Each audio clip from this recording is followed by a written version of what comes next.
Hi there, and welcome to Tech Life, a channel where I aim to review everything from selfie sticks to laptops to IDEs for coding, video editing software for producing thumbnails, essentially anything tech related. If you're new to the channel, please consider subscribing. If you have anything that you think I should review, please let me know in the comments and I'll do my best to review that product. Today I'll be showing you how to use VSDC. VSDC is an application that allows you to edit your videos. This video is going to be a beginner's tutorial. VSD is such a feature-rich application I couldn't possibly cover all its features in one video. So I'm going to do a basic one today, and I'll do a more in-depth one at a later date. So for now, let's get straight into this. VSDC is totally free. It doesn't place any kind of watermark on your output video. There's no time restrictions, and best of all, you don't need a super powerful computer to be running VSDC. There is a paid version of VSDC, and that unlocks additional features such as audio waveform editing, hardware acceleration options, support for many more media types, video stabilization features, and lots of other good stuff. But the free version is extremely powerful, feature-rich application. I have personally used a number of different editing software applications, things like DaVinci Resolve, Lightworks, Blender, Shotcut, OpenShot, and to be honest, VSDC I personally feel is better than all of them. A close second for me personally would be Lightworks. The only real issue I had with Lightworks is that it is really resource hungry. So if you're using a slightly older PC, or you have a basic amount of memory in there, you're going to struggle with the Lightworks. It's going to be really sluggish, especially when you're exporting your videos. So if you want something that's powerful, feature rich, and not resource hungry, your best bet is to use VSDC. VSDC is capable of processing high resolution footage including 4K, UHD, 3D and VR 360 degree videos. VSD supports virtual DOP plugins which are used to process linear video streams including filtering and recompression.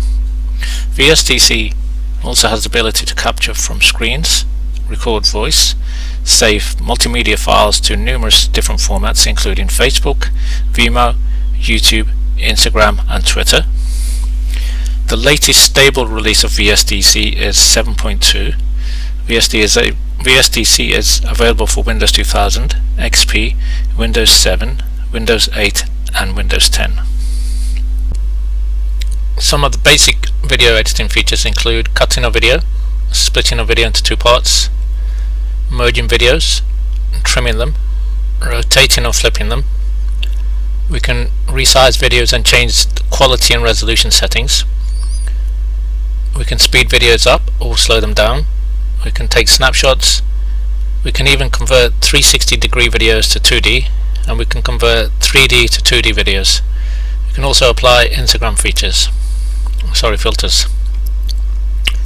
I won't be covering all of the above in this video because some of these features are advanced. I'll try to cover some of the more advanced features in upcoming videos. If there's a particular feature you would like me to cover, please let me know in the comments. In order to download VSDC, head over to www.videosoftdev.com. Using the menu Downloads, select Video Editor and go ahead and click either one of these two download options, either the 32-bit version or the 64-bit version. This all depends on what version of Windows you're running. The VSD install files will normally be saved in your downloads folder if you're running Windows, and in order to install VSDC, right click the exe file and run as admin. The installation normally takes 5 to 10 minutes and you'll have to click through some on-screen prompts. Once installed, go ahead and fire up VSDC. So once VSDC has been installed, We can fire it up by double clicking the shortcut. This will take a second or two, especially on my machine, which is not the newest in the world.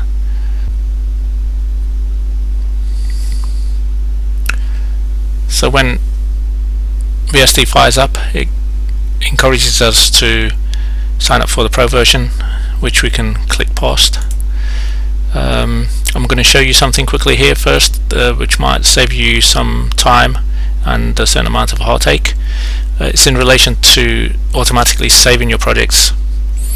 So if we go to the options cog over here on the right hand side and we click saving options, we can tell VSDC to save our project automatically at certain intervals, and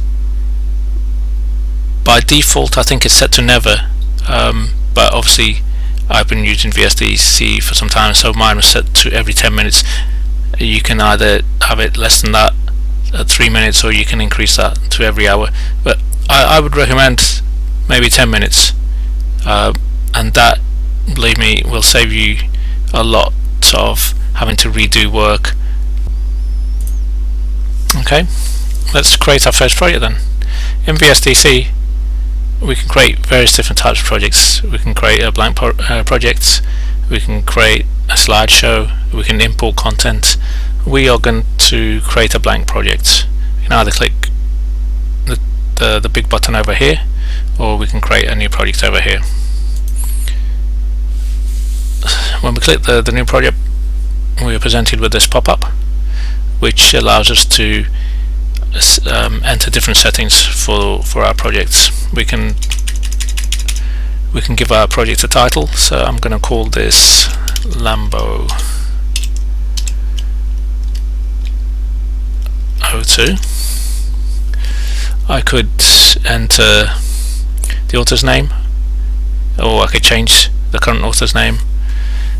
We can make changes to things like the current date, so the date of the project. We could also change the resolution and the frame rates, but for now I'm gonna leave all of these settings as they are and click finish. Clicking finish opens up the main work area of VSDC, which is divided into various different sections. Let's take a quick look at these different sections. Right in the middle of the screen there's the preview canvas. This is where we can preview added objects and videos. The thin strip of icons on the left over here, this is where we can quickly add elements and objects to the timeline. Everything from text to videos and charts can be added from these icons. All of the elements that can be added from here can also be added from the ribbon at the top of the page over here. Below the canvas is the timeline. This is where we'll be adding our objects such as videos, text, music, audio, etc. On the left we have an object explorer. This is where we can see and select different objects and effects that we import into the project. On the right over here, this is a properties window, so whatever objects you've imported into the project, the selected one will have its properties displayed in this properties window, and those properties can be changed. We also have a resource window on the right over here, and this displays all the resources that we've currently imported into the project. Let's take a quick look at the menu along the top over here. The first one here is projects. From projects we can create a new project, we can open a new project, we can use templates or import templates into our project, we can close a single project, or we can close multiple projects that we might have open. VSDC allows us to open one or more projects. By clicking the close all projects button, we can close all of them at once. We can save a project, and lastly we can export a project.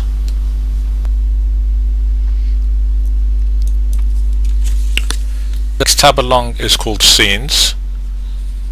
VSD projects are made up of one or more scenes. Each scene can consist of one or more objects.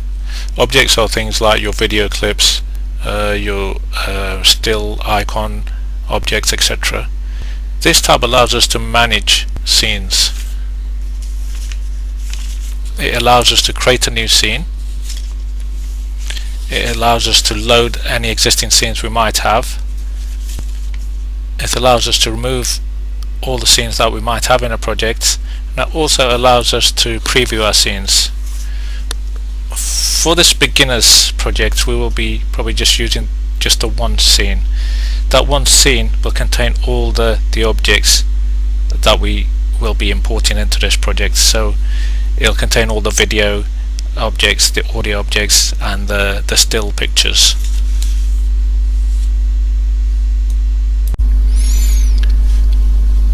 Moving on to the Edit tab. The Edit tab allows us to edit any of the objects that we have in our project or on the timeline.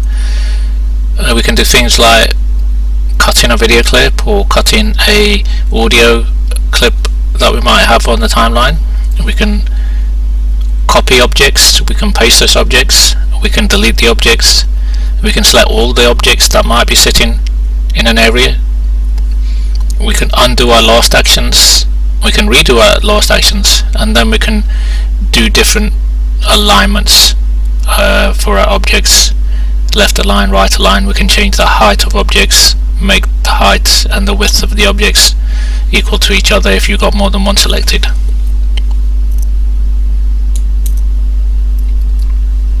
Moving on to the next tab. This is the View tab. This allows us to change our view. So all of these are toggle buttons. So if we click them once, the particular window disappears. If we click them again, it reappears. So the first one here is the Projects Explorer view. Clicking it while it's visible hides it, and then clicking it again allows us to view it. The same with the Objects Explorer, same with the Properties window, Resource window, Resources, even the timeline. Interestingly, we can hide the timeline. So if we are maybe previewing our completed video and we want more space, a bigger viewing screen, then we can hide the timeline.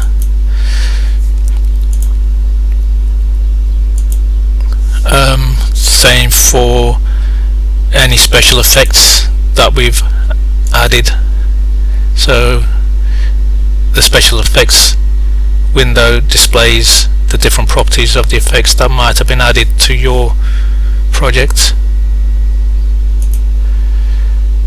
And these are useful for when you need more working space. So you might not be using the Projects Explorer and you want to be able to have a bigger working area, so you can hide parts of these screens that you might not be using all the time or at that particular time. I tend to just leave them in place because it's always helpful to know especially what objects are being viewed or what objects are being used within your project.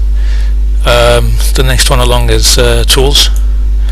So this toggles the appearance of the tools bar along here, and editing tools that sit along the top here. You might not need all of them at any given point, so you might want to hide some or all of them.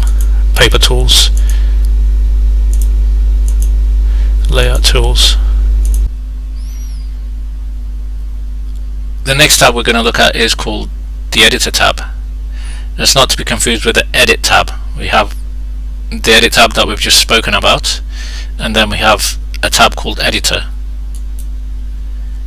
And to be honest, this is where you would spend most of your time when creating a new project, because this allows us to import objects into our project.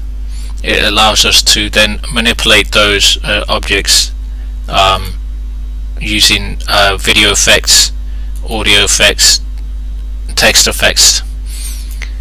We can split our objects, we can crop our objects, so this is a cropping tool. We have the ability to rotate objects. So I'll show you some of these. I probably won't be able to do all of these in depth in this particular video, but certainly I'll show you the ones that are most commonly used. So the editor tab is probably the most utilized tab when creating new projects. The last tab I want to quickly mention is the export tab, export project tab, just over here. This tab is used to export your project once you've finished creating it. So VSD allows us to export our projects to various different platforms. We select the platforms from over here, and it allows us to save to different file formats. We can select the file format for over here. For instance, if we wish to export to our PC or laptop, we can select the PC icon, and doing so gives us the option to select different file formats, for instance AVI, MPG, MOV, WMV, etc.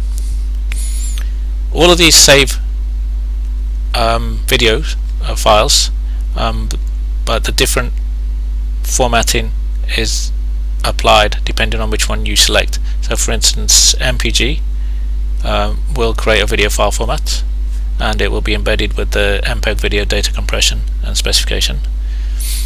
MOV again will create a video file, and these files will be saved in the QuickTime file format, which is a multimedia container format developed by Apple.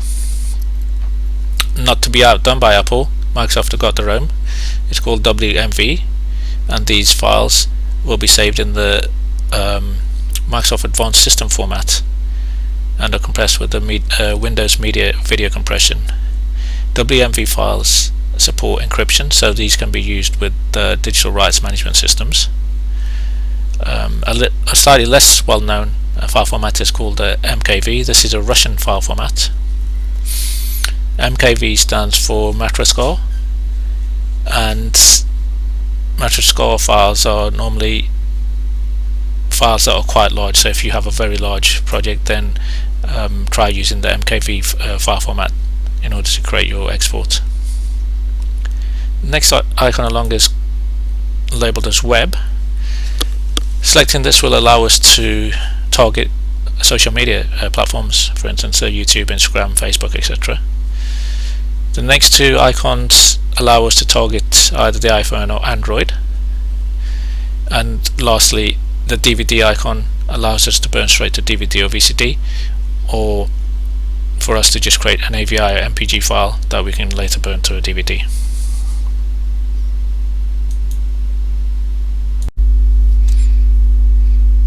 Okay, now that we're familiar with our work environment, we can start to build up our project. We start by adding objects into the project. Objects are things like video files, audio files, and still pictures. There's a number of different ways we can go about doing this. We can click the appropriate icon on the side toolbar here. This button will allow you to add videos. The one above allows you to add sound files, and this one allows you to add images. You can also add objects by clicking on the Add Objects menu item at the top here and selecting the appropriate type of object that we wish to add. And also, the third way of adding objects into a project is simply just to drag and drop into the resource window. So I'm going to drag this in order to show you how that's done. Note that I've added the object into the project, but it's not been added to the timeline. The other way to add an object is to click one of the menu items in the toolbar over here, and I'm going to add this file, and again these are video files, so I clicked the add video objects, so I'm going to add that one. And if you note, this time not only did it add the video file object to the resources pane, but it also placed it onto our timeline. And the third way to do that is, again, go to the add object menu at the top, select video, and this time I'm going to select this one.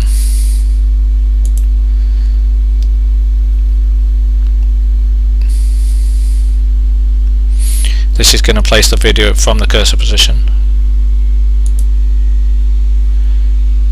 and so it's placed it here,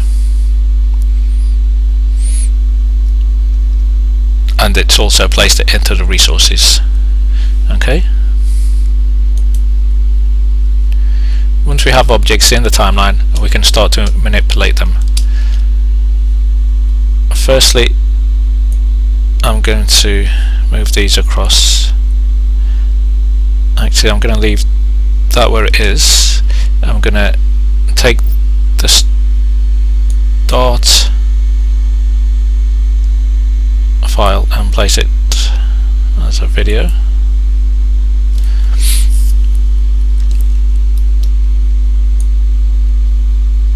And I'm going to place it at the beginning of our timeline. At the moment, we've got two different layers. I tend to place all my video objects in one layer, and then I have another layer for audio, and then maybe another layer for text. I'll show you that as I go along. So as you can see, I can drag and drop objects. I can slide them along. You can move objects from one layer to the other.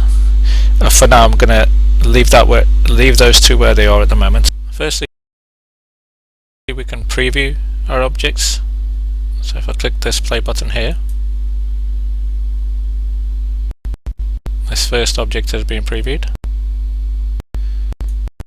I can pause, drag the cursor to a different object, start from this position, and now the second object has been previewed.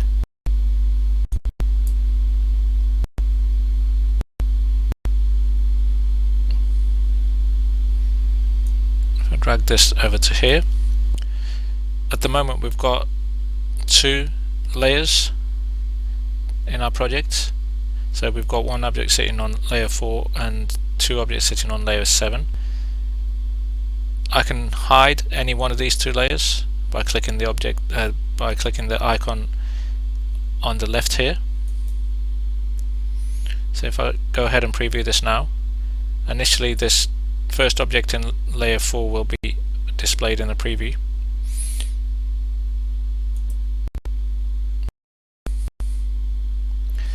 And once the cursor gets to the second object on layer 7, we won't be able to see a preview because essentially layer 7 has been hidden. So I go ahead and stop that. I can re-enable that layer, and we're able to see the objects again. I'll pause that.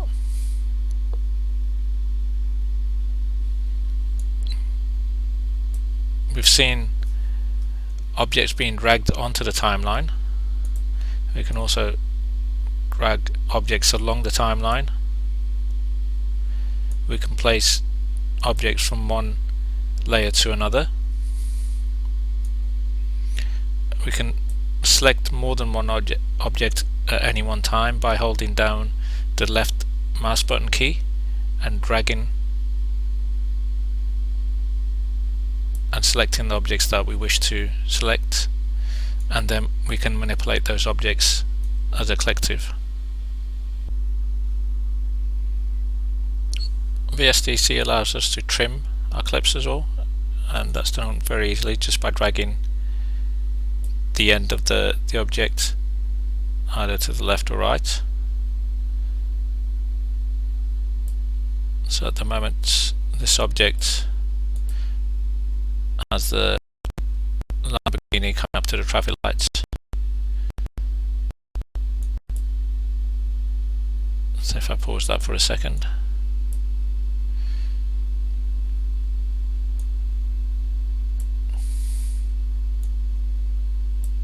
I can trim this object.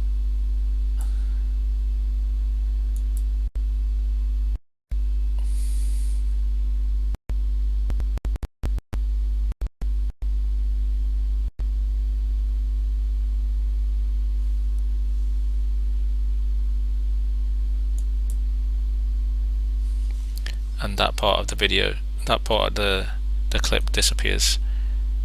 We can reintroduce that just by dragging the object back to its normal position. We can also easily split objects. We can split video files and audio files just by placing this cursor where we wish the object to be split, and then using this razor blade icon.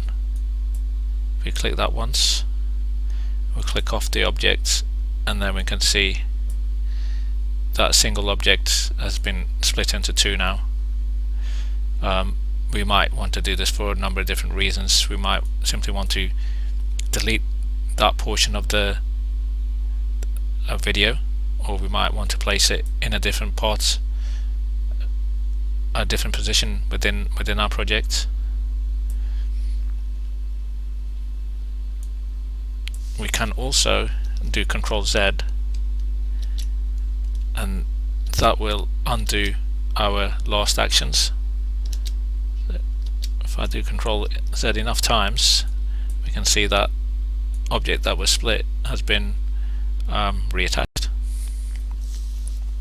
So as mentioned previously, I prefer to work on one layer, so I'm going to drag both of these objects onto one layer and place them on this first layer.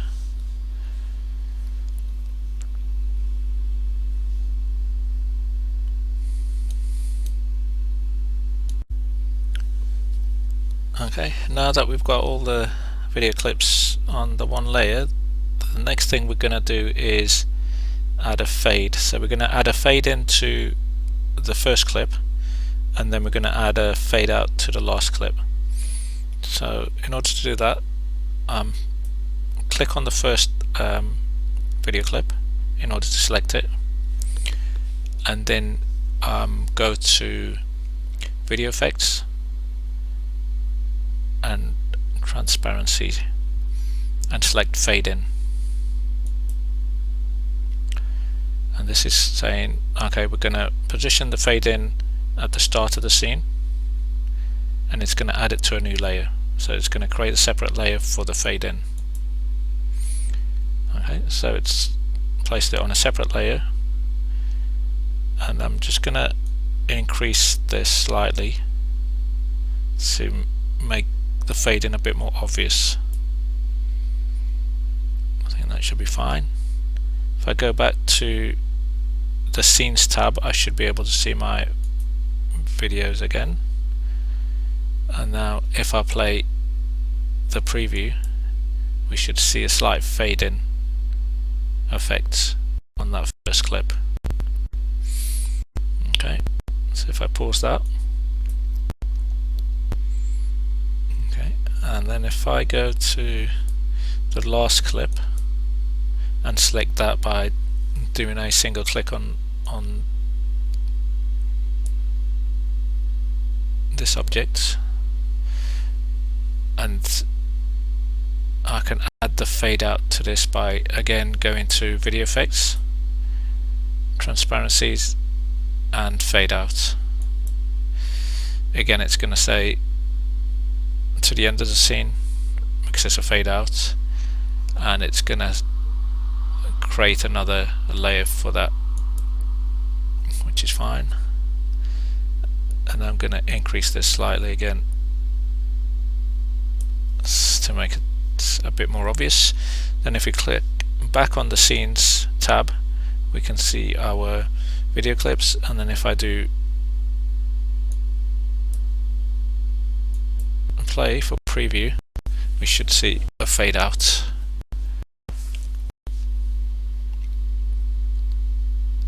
Oh, there you go.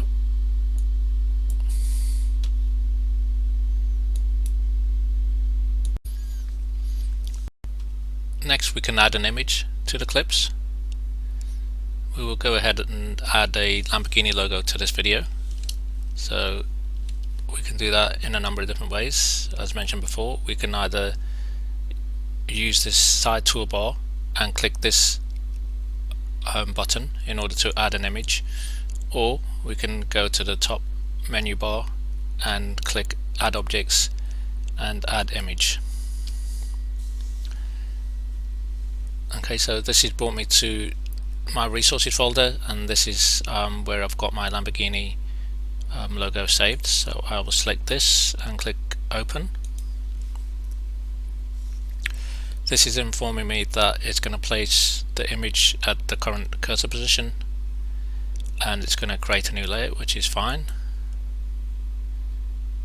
And that is the image. So I'm going to just bring this back slightly to the end of the last clip, and just there. And I'm also going to resize this. I'm going to resize this. I'm going to hold down the shift key and make this slightly smaller. Holding the shift key ensures that the proportions are retained. That should be fine. And then we can use these buttons at the top here to align our objects. So I'm gonna just center align this horizontally and vertically, just there. Okay, as with the video objects, we can add effects to static objects as well. So I'm gonna add fade in effect to this, and we can do that from video effects, transparency, fade in. Again, this is telling us it's gonna implement the fade in at the start of the image, and it's going to create a new layer, which is fine. Just going to increase this slightly to make it a bit more obvious. And if we go back to scenes, click on our static image again, and we can add the fade out as well. So again, it's video effects, transparency, fade out. To the end of the scene, yes. Insert a new layer, yes. Okay.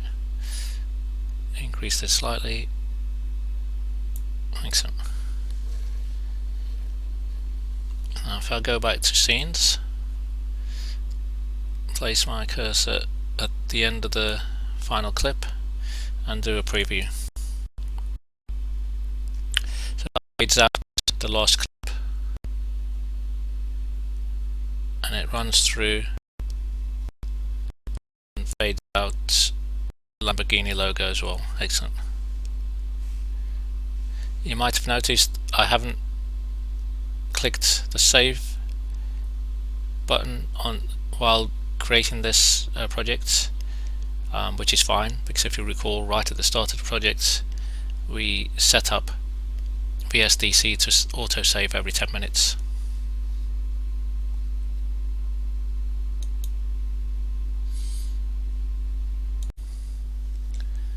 We can also add text to our projects. In order to do so, we can either click the button found in the side toolbar labeled T, or we can go to the top menu bar, go to the add objects and select text. This dialog informs us that the new text is going to be inserted at the current cursor position, and it's going to create a new layer, which is fine. Next we have to hold down the left mouse button key and drag a box in order to insert our text into. We can select different fonts.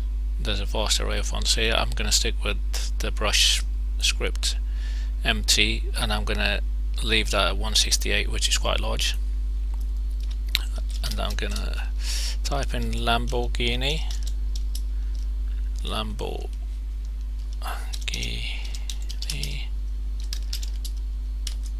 supercars.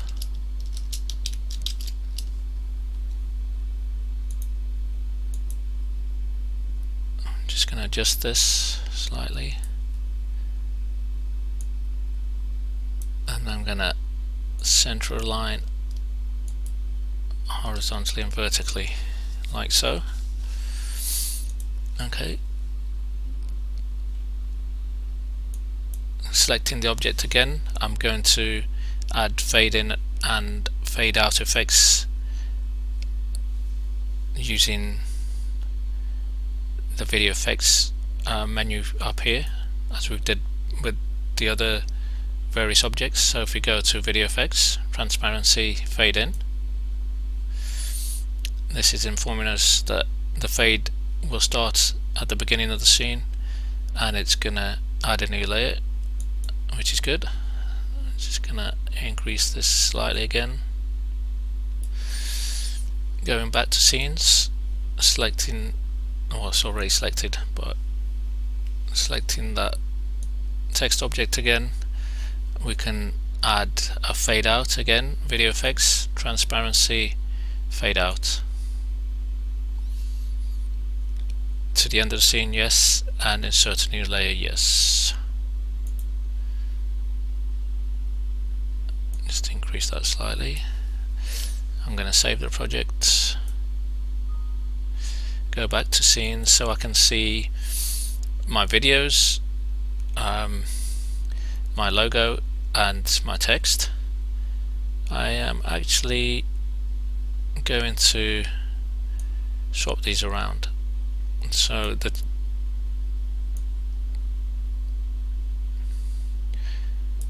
text will appear first, and then lastly we'll see the Lamborghini logo fade in. We could actually put all of these on the same layer, so I might just go ahead and do that, to be honest. So the text, no, I'll decide against that. I'd leave the text and the icon on the same layer, but the video objects I'm gonna leave on a separate layer. Okay, let's see how this works. So we can preview this by clicking the play button. So we should see that fade out. Lamborghini fades out. Lamborghini supercars text. That should fade out in a minute. And the Lamborghini logo fades in. Excellent. That's brilliant.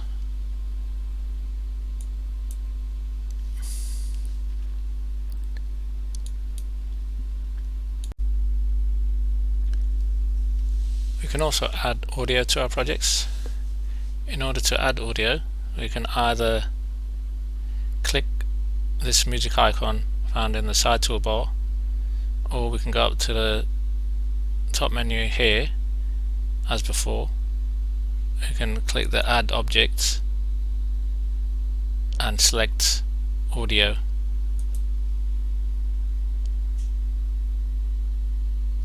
I actually have an audio file sitting in my resources folder, so I'll quickly grab that, open that. This dialog informs me that it's going to place the audio object at the current cursor position, and it's going to add a new layer, which is good.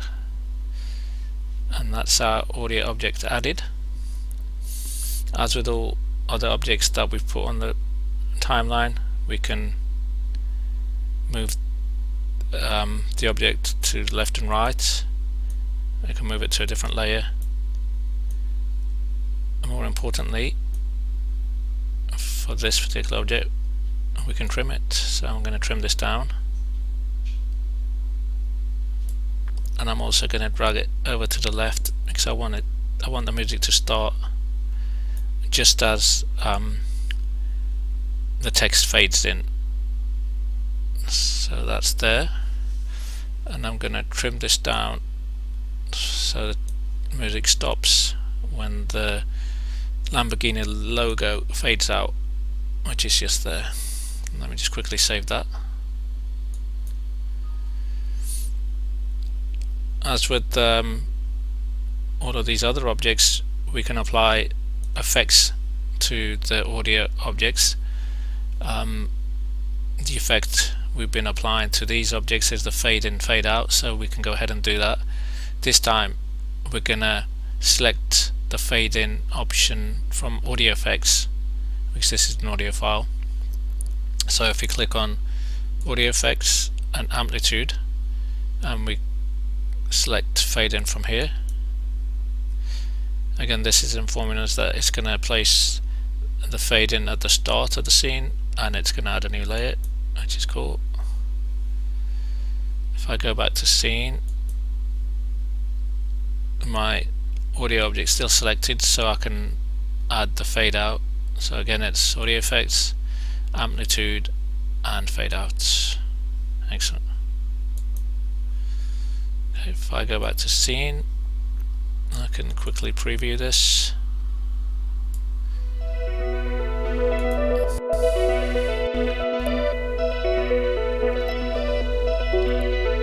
Excellent. And that's pretty much it for putting a project together, editing the objects. If you are happy with the preview, then the only thing left to do is to export your project. The final step is to export our project. And just before we do that, let's have a quick review of what we've done. So this is fading that I put in on the first video object.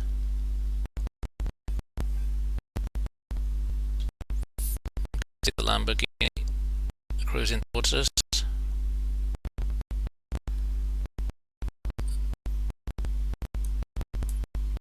Let's stop that there.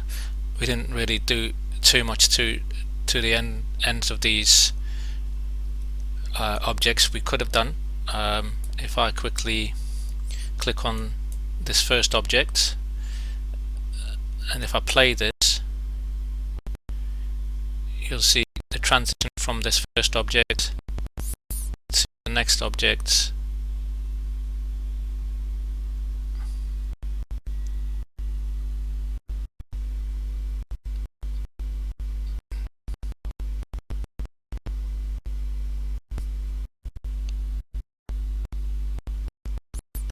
Seamless. What we could have done, if I just stop that,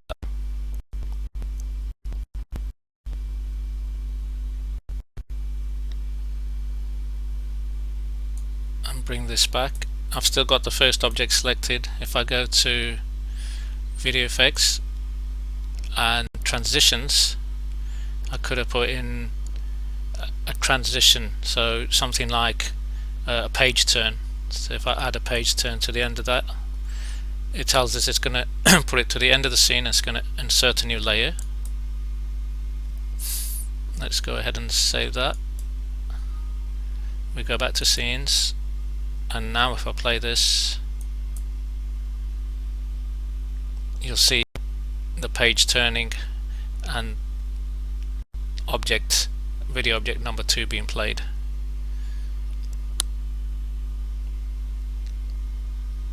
Okay, let's stop this here.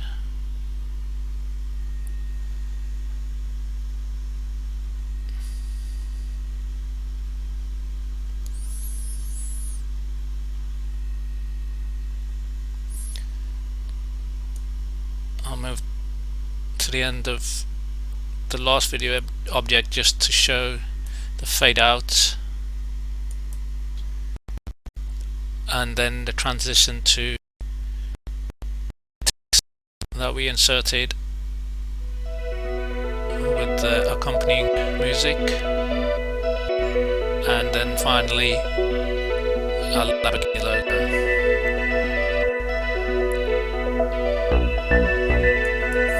Okay, I think that's good.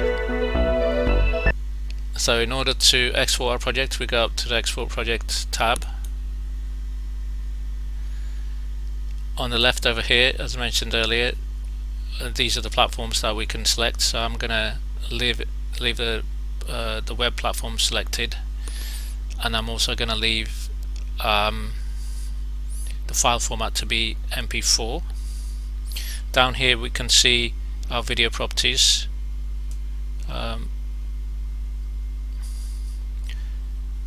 And over here we can see where the output file will go. We can obviously change the name and location of our file. I'm going to leave this the same. If you want to change the location, you would select a location from here. If you would want to change the file name, you would do that here. I'm just going to leave those where they are. Over here we can edit our output profile. Again, I'm not going to touch these. These are the defaults. Cancel that. And then finally, if we're happy with everything, we can click this export project. VSDC reminds us that there is a pro version. One of the benefits of having the pro version is it has a hardware acceleration, whereas a free version doesn't. For now, I think we're just happy with the free version, so we can click past this pop-up by clicking the continue button, and then VSDC will start to export our projects. If we've checked the preview checkbox, we can see the video being exported and shown. Time elapsed is how long it's taken so far, and the percentage it shows, which is quite helpful, and then remaining time will pop up here soon, and it'll give you a rough estimate of how long it's going to take to export this project. Is going to take roughly about 23 minutes. Obviously we're not going to sit around waiting for that to happen. Hopefully you've enjoyed this short tutorial on VSDC. If you've liked what you've seen, then please hit the like button and subscribe. I'll be following up with other shorter videos regarding some of the more advanced features of VSDC. So please keep watching, and I'll see you in the next one.